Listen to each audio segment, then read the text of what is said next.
Então, a comunidade ela já tem 15 anos de caminhada, ela começou como um grupo de oração, né? E na caminhada a gente foi amadurecendo o desejo de um caminho mais sólido, a gente foi percebendo que haviam características peculiares da comunidade na igreja, que as pessoas olhavam e notavam, nossa, tem uma coisa diferente no jeito de vocês serem, de rezarem. E a gente começou a rezar com isso como um carisma específico na igreja, né? E aí começamos a rezar pela fundação, pelo carisma, pela espiritualidade. E aí nós mergulhamos no nome Ramin, né? Que a comunidade, enquanto grupo, já tinha esse nome.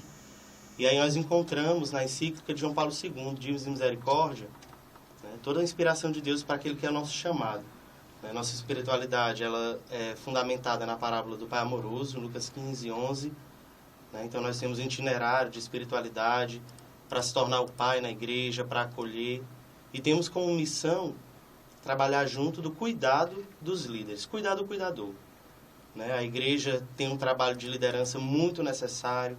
E o líder a gente alcança um dia, se Deus quiser, desde o Papa Francisco até aquela tia que abre a igreja para todo mundo chegar e fazer sua oração à tarde.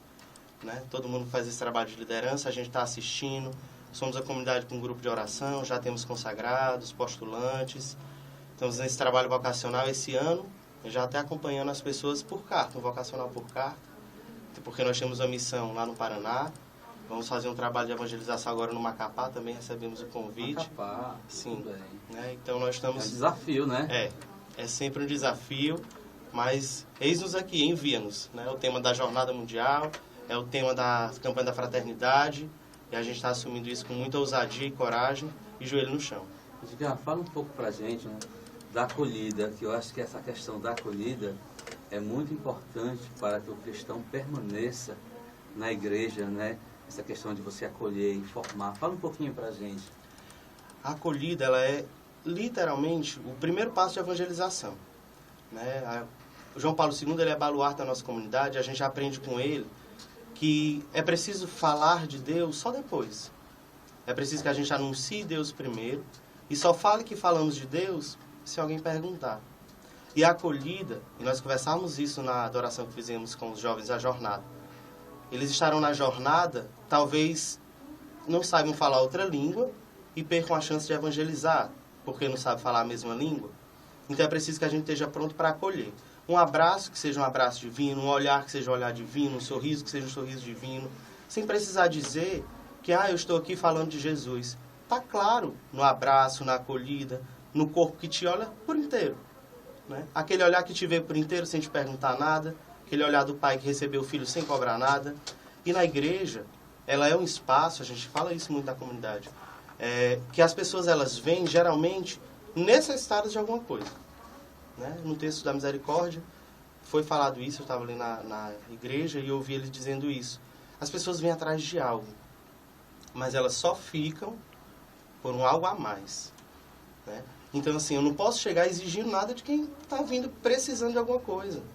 Eu tenho que dar a ele o espaço para ser, pelo menos. E fica depois, e o processo de servir ou de ficar na igreja, de se aprofundar, vem se foi acolhido. Né? Então nós acreditamos muito que é preciso, sem falar muita coisa, ser muita coisa. Ser Deus antes de falar dele. Né? Essa acolhida que a gente trabalha demais em fazer, independente da religião, independente de credo, independente de cor e raça, acolher. Porque é esse o nosso chamado. É muito importante. Vocês são voluntários na JMJ, não é isso? Sim. Agora fala um pouco para nós, para os ouvintes, o serviço que vocês fazem aqui em Fortaleza sobre a JMJ. Pronto. Os voluntários eles estão se organizando já há um tempo. A Leilane pode explicar um pouquinho mais desse trabalho da organização deles. E nós fomos convidados para fazer alguns trabalhos em preparação para a jornada. Né? Esses voluntários que estarão lá recebendo as pessoas que não conhecem, pessoas do mundo inteiro, recebendo os próprios cariocas de qualquer credo, porque eles não vão sair de lá. Né? E como fazer para esse povo chegar lá pronto. E aí a gente trabalhou na nossa máxima. A gente vai dar a eles o cuidado que eles precisam para que eles cheguem lá, possam cuidar das pessoas e quando voltarem, aí eles são cuidados por nós de novo. Né? A gente só dá aquilo que a gente tem. Então, o afeto, o carinho, a acolhida, a disposição, o Deus que há em mim, eu só posso passar se Ele há em mim mesmo. Né? Então, a gente já fez uma adoração Foi uma adoração maravilhosa que a gente fez com eles, de acolher, de dar a eles o espaço, de dar a eles o colo, lugar para eles serem, para descansarem no Senhor. E aí a gente vai fazer um retiro agora, dia 7 de julho. Né? Eles nos chamaram, um retiro também todo voltado para a preparação desses jovens que vão estar lá na jornada como voluntários. Vamos falar um pouquinho desse retiro já já. Olha só, a gente está aqui, quem ligou o rádio agora, com o Edgar, a Leilane, e acompanhando eles o Daniel, eles que fazem parte da comunidade Ramin. Nós vamos para um apoio cultural e voltamos já, não saia daí. Final de semana, a gente ministra curso de liderança. Vou dar uma formação sobre liderança dia 30 agora, lá na Paróquia São Raimundo, com as lideranças de lá. E a gente tem essa necessidade de dar ao líder o aparato. Juventude. Então, deve ser um serviço maravilhoso, não é isso? Como a Edgar falou, é uma demanda que é muito grande, né? O cuidado com o outro. Então a gente está agora com essa missão na Paróquia São Raimundo, com esse grupo aberto chamado Kairos, o qual eu estou coordenando juntamente com a Sara. E estamos trabalhando com a juventude lá, que foi uma demanda que o próprio pároco de lá, o Padre Francisco, nos solicitou. Nome de Papa, né?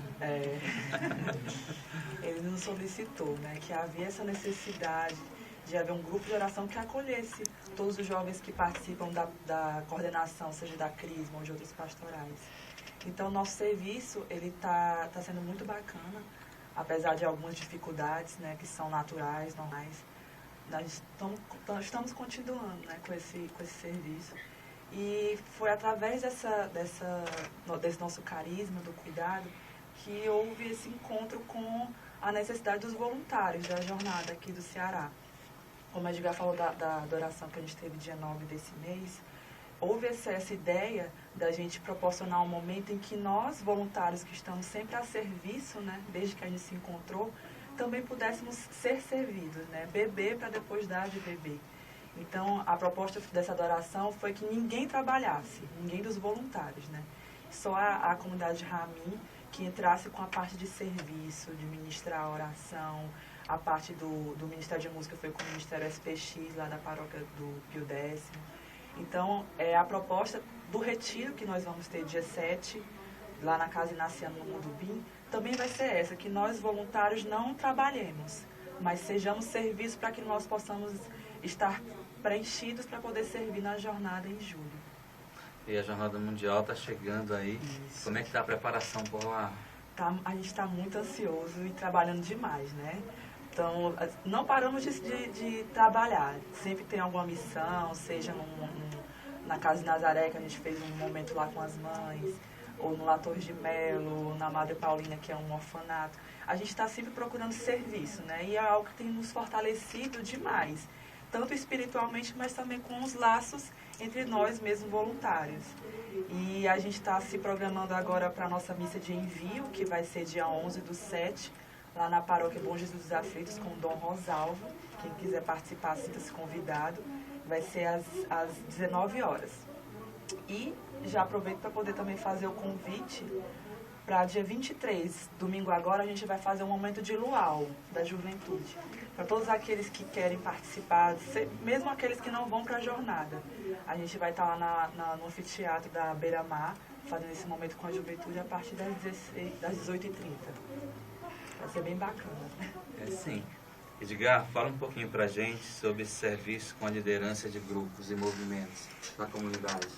Então, esse é um serviço que brotou do incômodo do coração da comunidade, quando nós vimos que muitas vezes a igreja ela trazia alguns prestadores de serviço, né? São pessoas que até fazem um serviço bacana nas pastorais, né? Até nos grupos de oração, na coordenação, mas faltava espiritualidade. E aí a gente se deparou com um limite. Por que os prestadores de serviço entram na igreja, né? Se a gente precisa dessa espiritualidade, desse testemunho de vida? Porque quem tem testemunho nem sempre se sente pronto, né? Pelo, entre aspas, o excesso de humildade, acha que não pode estar assumindo. Então a gente viu que era preciso formar também as pessoas que têm espiritualidade sólida. E que o serviço ele precisa ser de qualidade. Embora voluntário, ele precisa ser um serviço de qualidade, né? Então, a acolhida vai passar por aí. Se eu vou trabalhar na igreja, eu vou estar trabalhando com pessoas que precisam. Eu preciso primeiro me cuidar, para que eu, estando numa sanidade espiritual, uma sanidade mental mesmo, psíquica,